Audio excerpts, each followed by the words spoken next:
December 5 Mammootty കമ്പനിയുടെ 7ാമത് ചിത്രം കളംകാവൽ എന്ന മൂവി റിലീസാണ് അല്ലേ.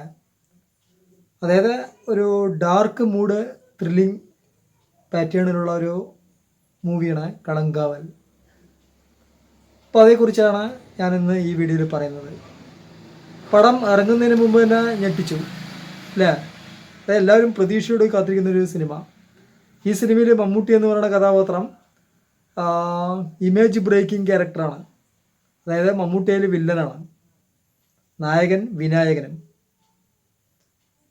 ആ ഒരു ജോണ്ടിൽ ഇറങ്ങണ ഒരു പടം എന്ന് പറഞ്ഞപ്പോൾ തന്നെ ഏകദേശം എല്ലാവരും ഒന്ന് വളരെ ആകാംക്ഷയാണ്. അതുപോലെ തന്നെ മമ്മൂട്ടി കുറേ കാലത്തിന് ശേഷം, ഒരു ചെറിയൊരു ഇടവേളയ്ക്ക് ശേഷം ഒരു മമ്മൂട്ടി സിനിമ അല്ലേ. ശരിക്കും അത് ആഘോഷിക്കാൻ തന്നെ കേരളത്തിലെ ജനങ്ങൾ മാത്രമല്ല, മലയാളികൾ, ലോകം മുഴുവനും കാത്തിരിക്കുന്ന ഒരു ഫിലിം മൂവിയാണ് ഡിസംബർ 5 കളംകാവൽ എന്ന് പറയുന്നത്. ആ മൂവിയിലെ വളരെ പ്രത്യേകതയാണ്, 2-3 ക്യാരക്ടറുകളെ ജെൻസ് ക്യാരക്ടറുകളേ ഉള്ളൂ, മെയിൽ ക്യാരക്ടേഴ്സ് ഉള്ളൂ. ബാക്കി അതിൽ ഏകദേശം 22 നായികന്മാരാണ് അതിലുള്ളത്. എൻ്റെ സ്റ്റോറി എന്ന് പറയുന്നത് സൗത്ത് കർണാടകയിലെ ഉണ്ടായിരുന്ന സീരിയൽ കില്ലർ ഉണ്ടായിരുന്നല്ലോ, സൈനഡ് മോഹൻ എന്ന് പറയുന്നത്. അദ്ദേഹത്തിൻ്റെ ഒരു കഥയാണെന്ന്, അദ്ദേഹത്തിൻ്റെ ഒരു സ്റ്റോറി ലൈനാണ്.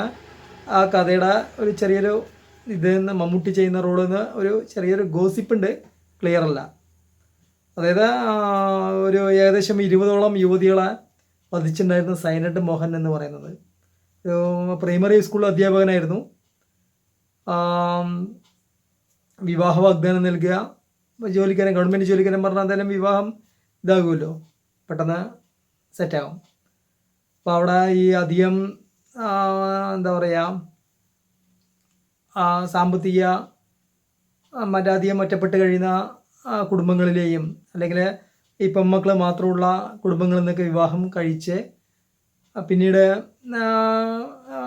ഇദ്ദേഹത്തിന് ആരുമില്ല എന്നൊക്കെ പറഞ്ഞിട്ടാണ് വിവാഹം കഴിക്കുക ഈ സൈനഡ് മോഹൻ എന്ന് പറയുന്ന വ്യക്തി. എന്നിട്ട് കല്യാണം കഴിഞ്ഞതിന് ആ രാത്രി തന്നെ ലോഡ്ജിൽ എവിടെയെങ്കിലും റൂം എടുത്തതിന് ശേഷം മറ്റേ സൈനഡ് കൊടുത്ത് കൊല്ലുകയും അവരുടെ ആഭരണങ്ങളെടുത്ത് കടന്നു കളയുകയാണ് സൈനഡ് മോഹൻ്റെ കഥ. അതിലിപ്പോൾ ആൾ ശിക്ഷിക്കപ്പെട്ട് ജയിലിൽ കിടക്കുകയാണ്. ആ ഒരു കഥയാണെന്ന് പറയപ്പെടുന്നു. അപ്പോൾ അത്രയും ഒരു ത്രില്ലിങ് ഒരു ക്യാരക്ടറെ എടുക്കാനുള്ള മമ്മൂട്ടിയുടെ ചങ്കൂറ്റത്തെ നമ്മൾ സമ്മതിച്ചേ പറ്റൂ.